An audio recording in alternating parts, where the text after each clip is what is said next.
Welcome to the deep dive. Today we're taking a look at a sector that, feels so fundamentally rooted in the physical world. Mm. Zoos, wildlife sanctuaries, and these huge safari parks. It's an industry that's all about conservation, education, and, well, making those real emotional connections. But the reality of actually operating one of these magnificent places in, what, 2026? It's incredibly complicated. We're talking about massive pressure points, rising operational costs, the ongoing challenge of just keeping specialized staff. And the weather.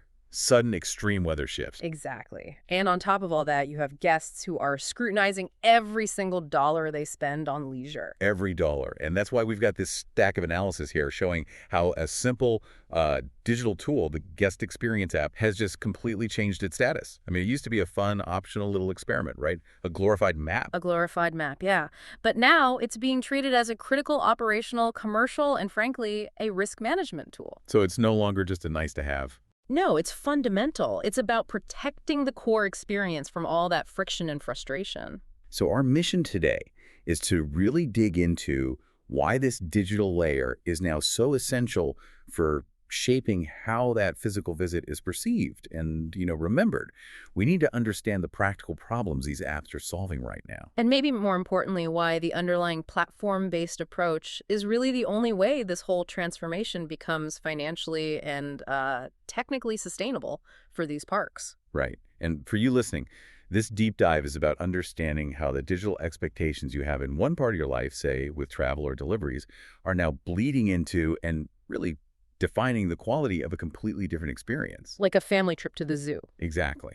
So let's start right there with a modern visit. The research talks about something I think we've all felt, especially if you're trying to manage a family day out, this idea of cognitive load. Oh, that cognitive load is a silent enjoyment killer. It really is. It's a constant mental effort you're making just to navigate the day. You're not just looking at the rhino. No, your brain is running a dozen other calculations. Right. You're thinking, where do we need to be in 45 minutes for that keeper talk? If we skip this huge snack line now, can we make it across the park before the kids have a meltdown? Is that lion exhibit up a massive hill that's going to wipe us out? I remember visiting a big wildlife park a few years back and just feeling exhausted by midday. And it wasn't the walking, it was the sheer number of small logistical decisions I had to make with, zero good information. And you get that creeping anxiety, that feeling you're missing the best parts. We really do. And every single moment of that uncertainty, it just chips away at the perceived value of the expensive ticket you bought. The parks that are really succeeding today, they get that they need to be a kind of quiet guide in the background. So just reducing that friction, giving you information before you even know you need it. Exactly. But the pressure isn't just internal, it's external too, right? We're all walking around with these incredibly high standards for digital performance set by, massive tech companies. Yeah, think about how you plan your daily life. Your map app gives you real-time traffic alerts and tells you exactly when you'll arrive. You get an instant push notification if your flight is delayed. You can track a package delivery, street by street. So when you arrive at a park and you have to rely on a laminated sign at the entrance to find out the monorail's closed, or that the one exhibit you promised the kids they'd see isn't open today, Yeah. it's jarring. It creates a massive digital expectation gap. Yeah. The park could be world-class in its animal care, but if the digital support for the guest is missing, the whole place just feels Outdated. archaic or poorly managed. Meeting that modern baseline of just ease and clarity has become a prerequisite for perceived quality. Full stop. That's a fascinating point. The guest interprets a gap in digital support as a failure in operational quality. Even if the failure was just a sudden thunderstorm. And that takes us right into the operational reality of these places. Zoos and safari parks are living environments. Unlike a museum, they are anything but static. Right, you can't exactly schedule a rhino to be visible at 3 p.m. Or stop a downpour from closing an outdoor viewing deck. I mean, animal welfare decisions, unpredictable weather, unexpected staff absences, even just how crowds are moving, all of it shifts the experience instantly. Trying to use communication methods that assume a static, predictable day is just futile. And this is where the app moves from being a guest amenity to a real operational tool for the park team. So how does that real-time capability let them manage those things? It gives them essential flexibility and control. For instance, say a popular exhibit has to close for 10 minutes because a keeper needs to handle a situation. The ops team can instantly update the schedule for the entire park. They can send out geofenced alerts to guests walking towards that area. So you don't get all the way there to be disappointed. Exactly. And they can explain why it's closed and suggest an immediate nearby alternative, like a pop-up bird demonstration that just got scheduled. So the goal isn't avoiding disruption, because you can't. It's making guests feel looked after during the disruption. That is the key distinction. Disruption is inevitable. So imagine the classic scenario. A family walks 20 minutes across the park. They're all excited to see the tigers, only to find the viewing area roped off. Without the app, that 20-minute walk back is just pure frustration. And that frustration is going straight into an online review. Straight onto social media, and the damage is done. The app protects guest satisfaction by giving those clear explanations and warnings before the guest stumbles upon the problem. So if the app warns them 5 minutes before they get there, maybe offers an alternate route and a coupon for a coffee nearby. The whole feeling shifts. It goes from "I was cheated" to "wow, they really look after you here." And that ability to manage sentiment in real time has huge quantifiable commercial value. So better operations translates directly into brand protection. Okay, let's pivot from avoiding the negatives to driving positive outcomes, specifically revenue. The data is pretty clear that a lot of parks underperform on in-visit revenue. Why is that? It's almost never a lack of demand, it's a lack of discovery. The guest is just overwhelmed, they're focused on getting from A to B, and they simply don't see the opportunities that are right there in front of them. They don't know about the VIP feeding experience, or that the gift shop has a special toy, or that there's a much better food truck just around the corner. Exactly. So the app acts as a kind of context engine. It drives spending by making everything visible and convenient. Think about food and beverage. During the lunch rush, the app can offer mobile ordering, which cuts down queue times and increases turnover. Or it could highlight the nearest, say, high-quality, low-weight food option based on where I'm standing right now. And your dietary needs, yep. For upgrades, the app can show a location-based upsell. So you're standing near the giraffes, the app pings you with an offer for a premium behind-the-scenes feeding experience that you can book right then and there. That's smart. You're catching people at the moment of highest interest. You're looking at the animal, you're emotionally engaged, and bang, there's the opportunity. And this is so vital for the core mission for conservation fundraising. Instead of just a generic donation box at the exit, the app can ask for a small donation linked directly to the specific animal you're currently learning about. That immediacy and specificity, it massively increases conversion rates. So that the commercial side feeds directly back into the mission. It has to. Which brings us to mission delivery itself. The conservation storytelling. It so often struggles to get attention. Static signs are easy to walk past. Kids are distracted. You're trying to read a long paragraph while your toddler is trying to climb the fence. Right.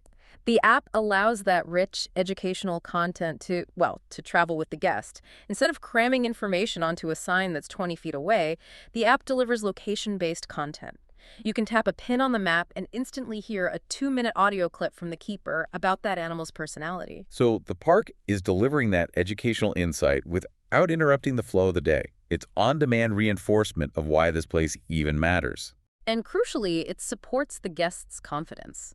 If you look at the whole experience, probably the strongest predictor of a positive review, especially for a big park, is just effective wayfinding. It sounds so basic, but I can tell you getting lost is incredibly stressful. It is. When you feel lost or you have to backtrack repeatedly, you leave feeling physically tired and, mentally shortchanged, like you didn't get your money's worth. So GPS-enabled maps with accurate walking times are non-negotiable now. Absolutely. They reduce stress, but they also give guests a feeling of accomplishment, that they successfully navigated the park and saw everything they wanted to see. And I imagine that's even more important for guests with accessibility needs, knowing a route's incline or where specific facilities are discreetly and quickly. It's a game changer for them. And for safari parks, it's about managing vehicle flow, guiding drivers to areas of interest without creating traffic jams. Wayfinding is the foundation that satisfaction is built on. And as we get more sophisticated, we start talking about personalization.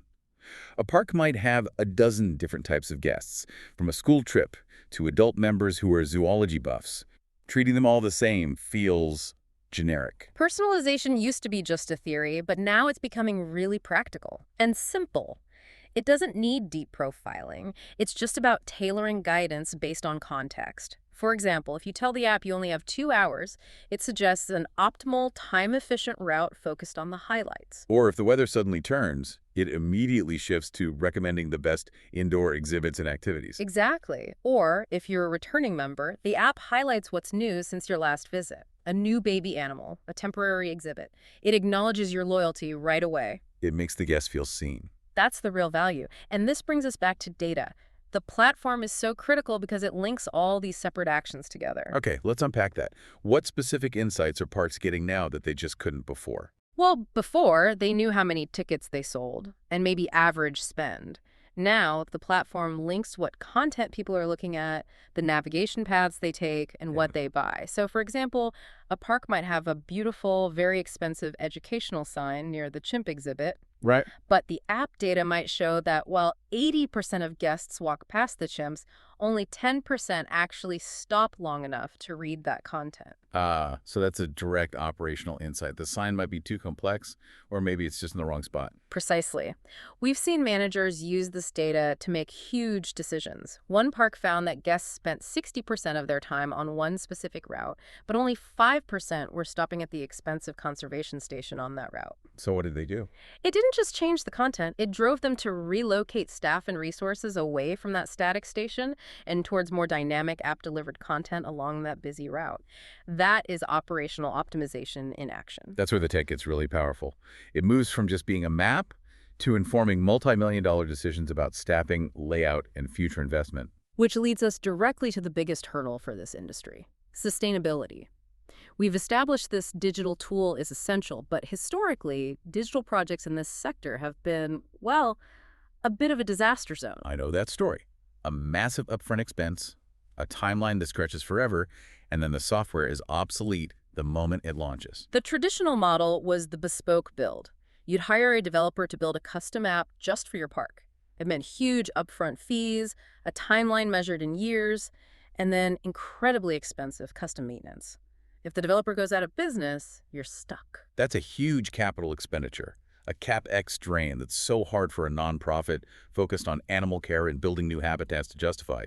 You're basically gambling years of your budget on one piece of software. And this is why the software as a service, or SaaS platform model, is just fundamentally changing the economics of all this. Instead of a bespoke build, parks subscribe to a ready-made platform. They pay a predictable, manageable monthly license fee. It's an OpEx model. So the big advantage is they're not gambling that lump sum anymore. They're paying for access to a system that's already working and tested. It reduces the financial risk immediately. It becomes so much easier to get approved internally because you're measuring a known monthly cost against a measurable ROI. You don't have to commit $500,000 3 years before anyone sees any value. And the launch time must be dramatically faster. Oh, night and day.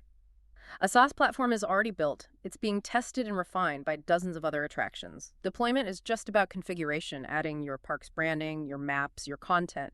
Parks can launch and start improving the guest experience in weeks, not years. Let's talk about that critical issue of long-term maintenance, because that's what often kills custom software. How does SaaS handle the fact that technology is always changing? This is probably the biggest benefit. Zoos are not software companies. They have limited IT staff. With custom software, every new feature, every security patch, every iPhone update requires a new, expensive development cycle. So the app starts looking dated and feeling glitchy after about 18 months. Pretty much. With a SaaS platform, continuous improvement is just bundled into the license.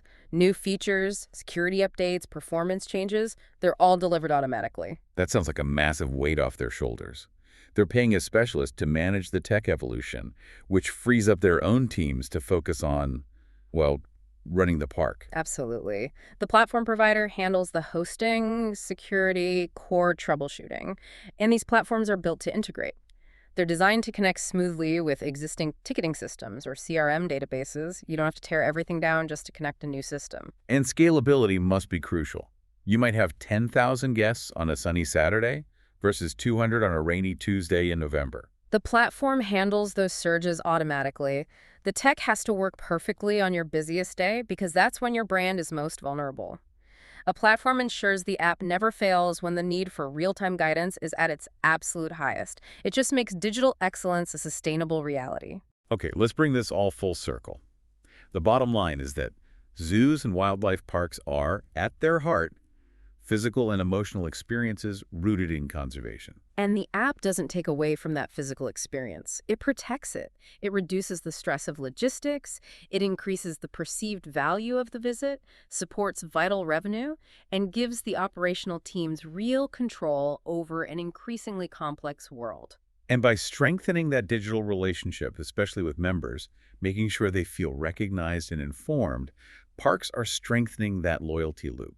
That constant, high-quality digital engagement is a critical differentiator in a really competitive leisure market. The parks that are going to thrive, really thrive, in the next decade will be the ones that realize the guest journey doesn't just start and end at the ticket gate. They'll be the ones that consciously design the entire experience before, during, and long after the visit, using this digital layer to foster a continuous connection. And that's how they ensure the financial health they need to sustain their mission.